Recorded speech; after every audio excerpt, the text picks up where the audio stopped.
Very good. So today we're going through 3D.2, and this is relationships between the function, its first derivative, and its second derivative. And the textbook only has like 6 questions on it, and in fact we're going to do all of the questions in the textbook together. And then I've got a supplementary resource, because this is a very important skill. This is a very common, like, you'd see this kind of question in 70% of exams. It pops up a bit, and there's definitely going to be a question that's similar to this in our test as well. So just like the conjecture questions, how we have a booklet to work through conjecture questions, I've got a booklet of graphing questions, the relationships between the function, first derivative and second derivative. Now they're going to start pretty easy, all right? And so we're going to go up here, we're going to go through these sort of 6 questions together. And then I'll give it to you. You've got 4 questions to have a go at, so you sort of develop your confidence in it, and then we'll have a go at some of the other examples in the book. All right, looking at some more complex ones and trying to point out the relationships. Okay, so let's get straight into it. I've got a big summary table up the top there. And so when we're looking at a function, we can start to identify the properties it's going to have just from its original graph. All right, so if we're looking at this, we can see there are no points of inflection. It doesn't change shape anywhere. This function is concave up for all values of x. And even looking at it, we should recognize what type of function is it? It's a quadratic, right? It's got a parabolic shape. It's opening upwards. You could even find the equation of this quadratic, although we would need a bit more information to determine that a coefficient out the front, right? But you can see what its roots are. And so you can anticipate, all right, there's some sort of turning point here. It's a minimum. All right, and for a quadratic, the minimum always occurs exactly halfway between the roots. Okay, so this has to have an x value of 1. We don't know what the y value is. The y value is not necessary for us. We're just interested in the x value, right? And so what we can see from this function, all right, is it is decreasing until we get to 1, and then it is increasing. So looking at the original function, we can sketch the sign diagram of the first derivative, all right? If you think the first derivative, this tells you when it has positive slope and when it has negative slope. We can see negative slope walking downhill until we get to 1, negative slope, and we can see positive slope after 1, okay? That's x is 1. So I said we're not interested in the y value, just the x value. And this is beautiful because this allows us to sketch a possible graph of the derivative function without knowing the equation or anything. Okay, we're just referring to the properties of the graph. If you're going to sketch a graph with these properties, okay, here's the y-axis, here's the x-axis, here's 1, and it's going like this, isn't it? And in fact, we expect it to look like that. This is a quadratic of some variety. It's got some function ax squared. When you differentiate a quadratic, you get the equation of a line. Okay, so that's to be expected. That's what we expect. So this is the graph of the first derivative. And so what we're doing in this exercise, right, is we're starting with the function. We're going to draw the sign diagram of the first derivative and then try and draw a graph of the first derivative from that. And then we're going to even try and draw a graph of the second derivative. Okay? So hopefully we're seeing that decreasing, okay, increasing, we generate the sign diagram. From the sign diagram we can come up with some graph that matches it. Okay, so let's move on to the second derivative then. Now what we know from the second derivative is it tells us when's it concave up, when's it concave down, and it's going to tell us when we have points of inflection. Now we have no points of inflection on this function. In fact, it is concave up for all values of x, which means the second derivative is positive for all values of x. Right? And so the graph of this function then is going to be a horizontal line. So here's x, here's y, here's the function. All right? So, and let's think about that, right? If we've got some quadratic, we differentiate it, we're going to get some linear equation, y equals mx plus c. All right, and if we differentiate a linear equation, we're going to get n. We're just left with n, we're just left with y equals m, which is a number, and we know it's positive, firstly because this line has a positive slope, secondly because this a value is positive because the quadratic opens upwards.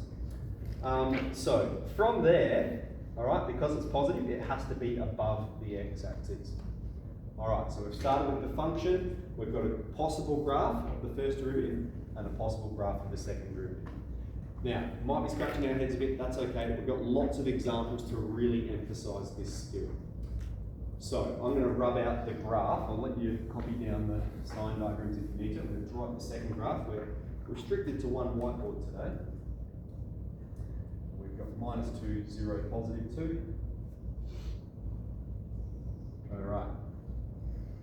X, Y, -2, +2. Okay, so same deal. We want to sketch the sign diagram of the first derivative, the sign diagram of the second derivative, and try and draw graphs.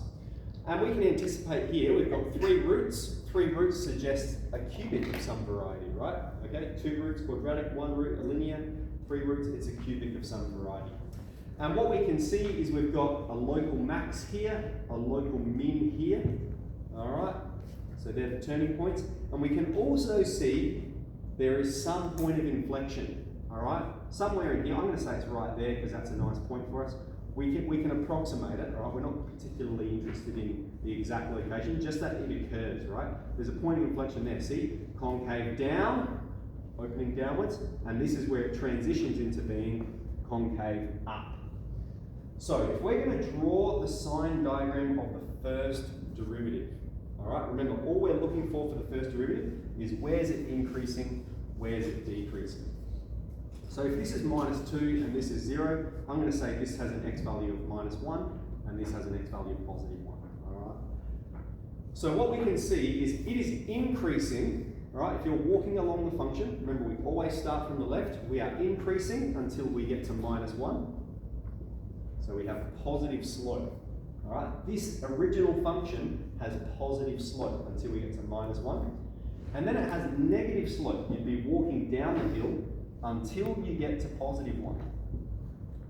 All right, you're walking downhill. Now I've seen people, all right, it's year 11s mostly, putting this as a root on the sign diagram, all right? So this is not going to be a root of our sign diagram because it's not horizontal at that point. Remember, this is the first derivative, and all we're looking for is when is it increasing, when is it decreasing. We're not looking for when it crosses the x-axis. It's increasing until we get to 1, -1. It's decreasing until we get to +1, and then it's increasing again. That's what you're asking yourself for the sign diagram of the first derivative. Okay, and if you're going to graph this, all right, we've got -1, +1. We've got a quadratic.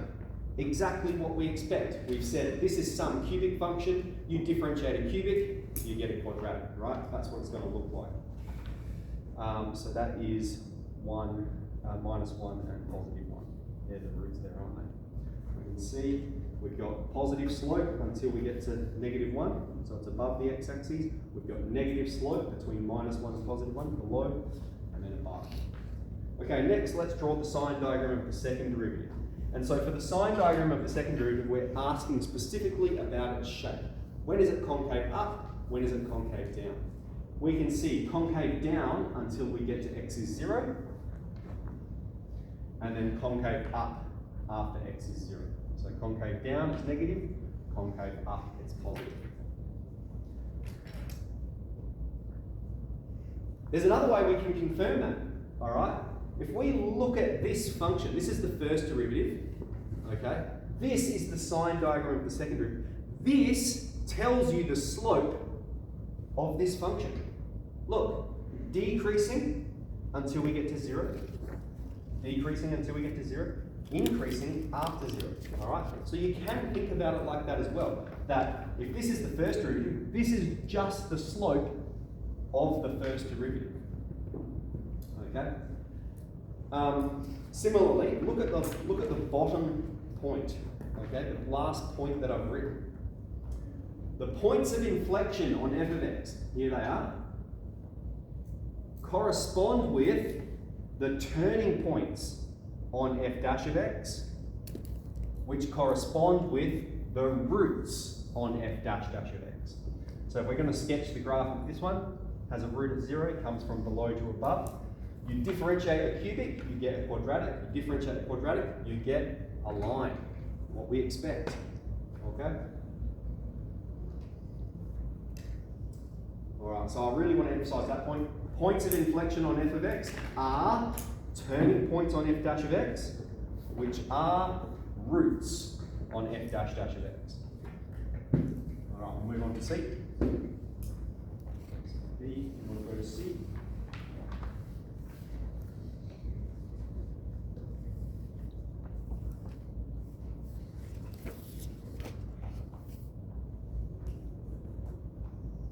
Now, in a test situation, in the exam, it's going to be very clear what the coordinates are. These are the textbook questions. So I'm going to say there's a local max at x is 1, and the point of inflection is at x is 2, and then we have a local min at x is 3.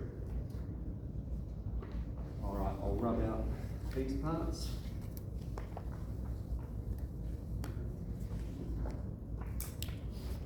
So that's question C, 0, 3, and we can see local max there at 1, point of inflection, changing from concave down to concave up. Now, this only has 2 roots, but it's a cubic because one of the roots is a double root. When it touches the x-axis, all right, that's a squared root, right? That root there is x take 3 squared. This root here is just x. So you can find the equation of this cubic if you want to. We do need a little bit more information again, but you've got the rough idea. This is a cubic function. Okay, so let's draw the sign diagram of the first derivative. Okay, now to draw the sign diagram of the first derivative, you're saying, when is it increasing, when is it decreasing? All right, so I'm walking along the curve, always start from the left, I'm walking along, I'm increasing until I get to x is 1. That means I have positive slope. The original function has positive slope until I get to x is 1, and then we're walking downhill until we get to x is 3.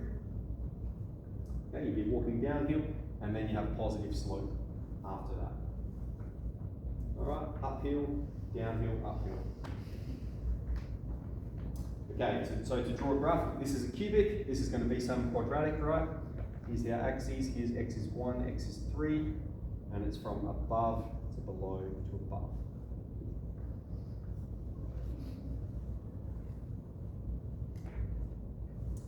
This is the graph of f dash of x.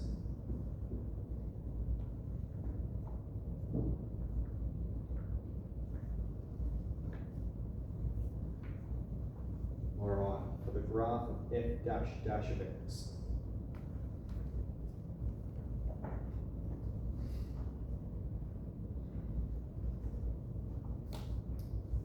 So start with the sign diagram. Now you don't have to draw the sign diagram, right? But I find it just helps me to think about what kind of shapes it's going to have and so forth. So I encourage you to do it. So for the sign diagram of the first derivative, when's it increasing, decreasing? For the sign diagram of the second derivative, it is when is it concave up, when is it concave down? And so you should look at that. See, concave down until here. There's the point of inflection, right? That's where it's changing shape. Concave down to concave up. So that's at x is 2. Concave down to concave up.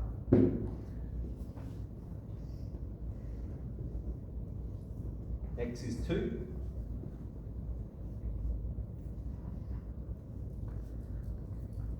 Okay, let's emphasize that point again. Point of inflection on f of x corresponds with turning point on f dash of x corresponds with root on f dash dash of x. Very good. Okay, so that's pretty similar to B. All right, so now we've got something a little bit more complex. We've got some quantities. So we're at -3, +2, +4. The local min of max, local min at 3.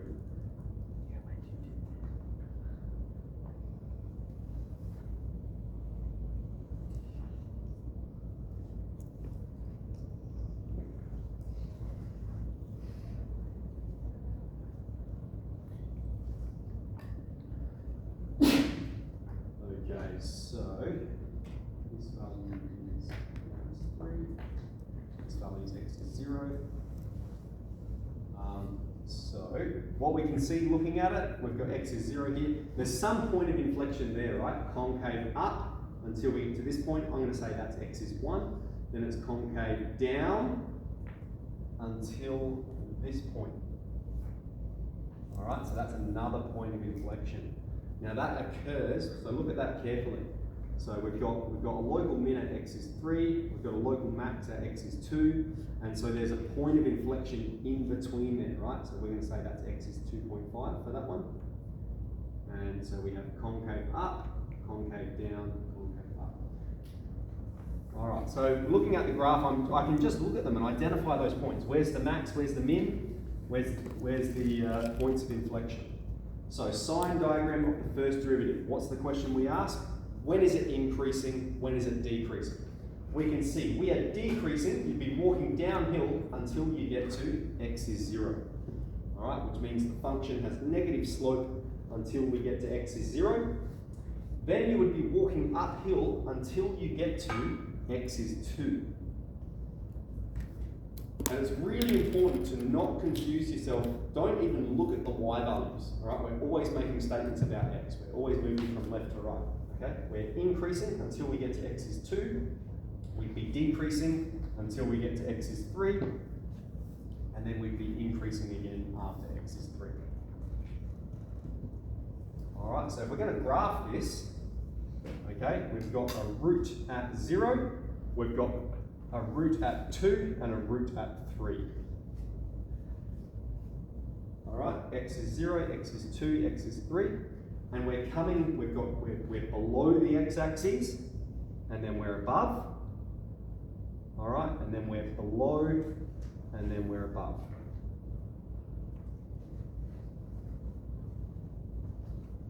Okay, now, when you're sketching this graph, okay, I've been pointing out the connection right at the last step, but we should still keep in mind the points of inflection on f of x correspond with turning points on f dash of x. So I know there's a point of inflection here at x is 1. That means my turning point should be at x is 1. All right. So when you're sketching the graph, you're not going to have it sort of have the turning point over here, you know, because that's where you start to lose marks. You've got to be precise. It's occurring at x is 1. We're not concerned with the y value, just that's where it changes. Points of inflection correspond with turning points. All right. The other point of inflection was here. X is 2.5. Halfway between 2 and 3. All right, points of inflection correspond with turning points. Okay, and I said we've got a quartic, you differentiate a quartic, you get a cubic. So that's exactly what we expect. Okay, let's move on to the second derivative. And here we're asking ourselves, when is it concave up, when is it concave down, right? So we can see concave up until we get to x is 1. So that means we're positive until we get to x is 1. Then we're concave down from x is 1 to x is 2.5. And then we're concave up again.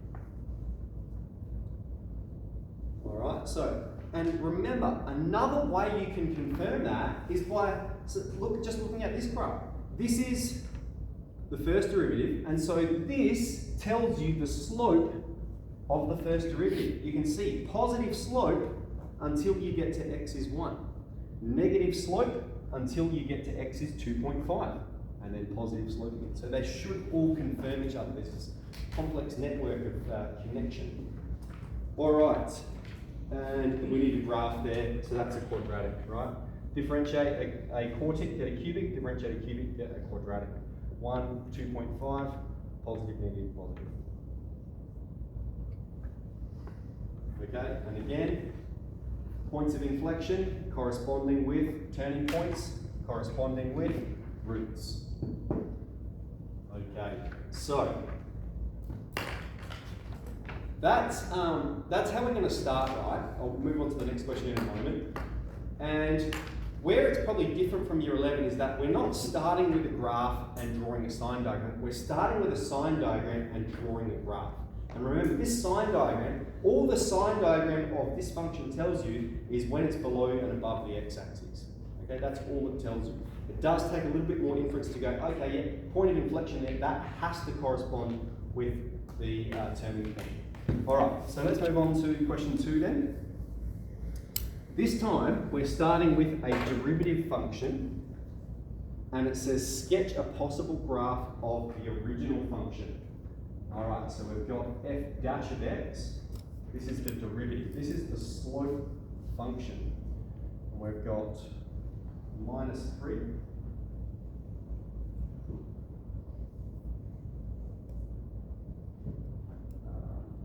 Pops back in. And positive 1. Okay, this is the slope function. So now we're starting at the slope function and we're trying to say, what's the original function look like? And there's lots of possible solutions here, but they have a general shape in common. So if this is the slope function, let's draw its sine diagram. And we're drawing the sine diagram just of this graph. We're not saying when's this graph increasing, decreasing. This is the derivative function, and so we're just drawing the sine diagram of this graph. And what we can see is it's positive until we get to negative 3, and then it's negative until we get to positive 1, and then it's negative again.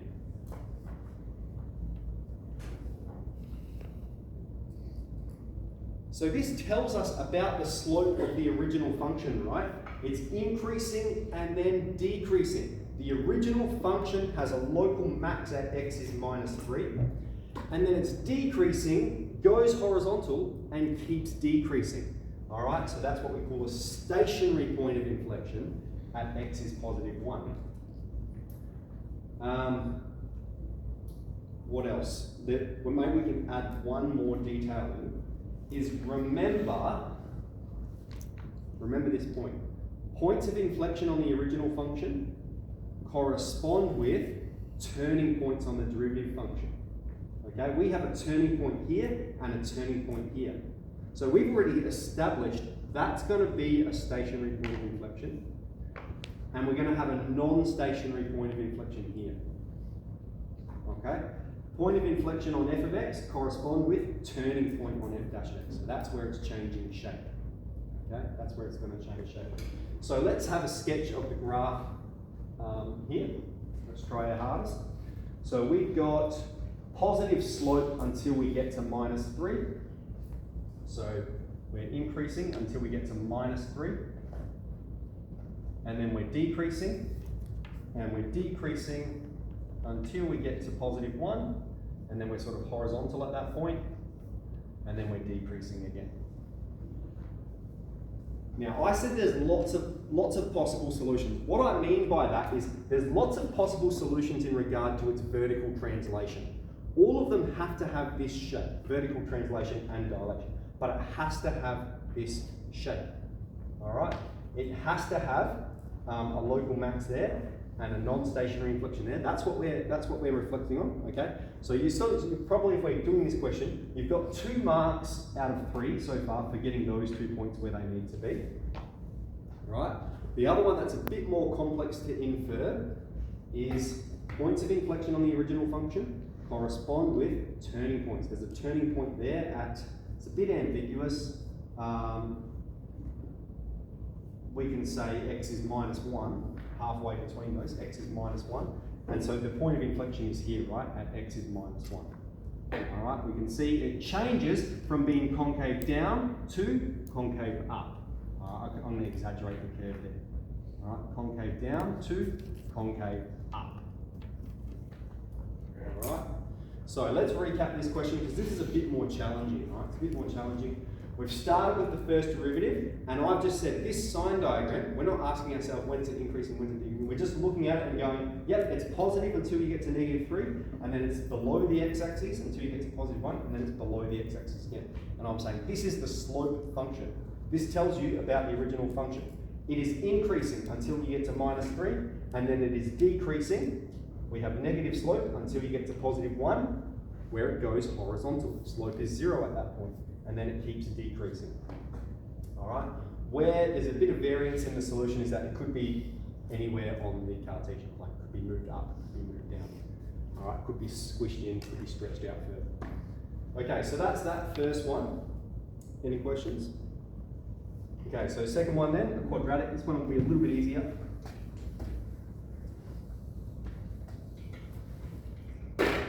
So we've got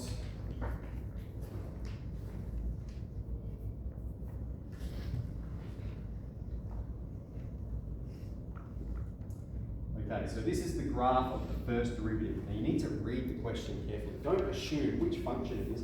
This is the first derivative, and so we just want to know the sign diagram of this function. All right, and we can see it's negative until we get to -2. It's positive until we get to +4, and then it's negative again.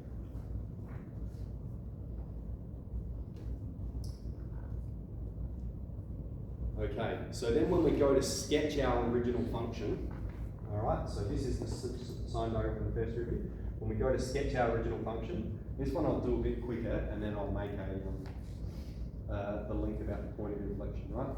We've got negative slope until we get to -2. That means we're decreasing. And maybe even for this one, I might just sort of sketch it all up here, you know, just to show you, it doesn't really matter. But we've got negative slope until we get to -2, x is -2, and then we've got positive slope, and we've got positive slope until we get to, I might have to move the y-axis over. Right, that's the y-axis, here's the x-axis, and we've got positive slope until we get to +4, and then we're decreasing. All right, so this could exist anywhere vertically, all right? But what we're showing you is you're decreasing, you'd be walking downhill until you get to x is -2, and then you're going to be walking uphill until you get to x is +4. Okay, that's 2 out of 3 marks. What's the third mark for? The point of inflection. Very good. Remember, point of inflection on the original function corresponds with turning point. Here's the turning point on the first derivative. That's going to be x is +1. So we expect a point of inflection on the original function at x is +1. All right? Point of inflection there. X is 1. Changes from being concave up to concave down. Excellent. Okay, so hopefully we found those sorts of questions okay.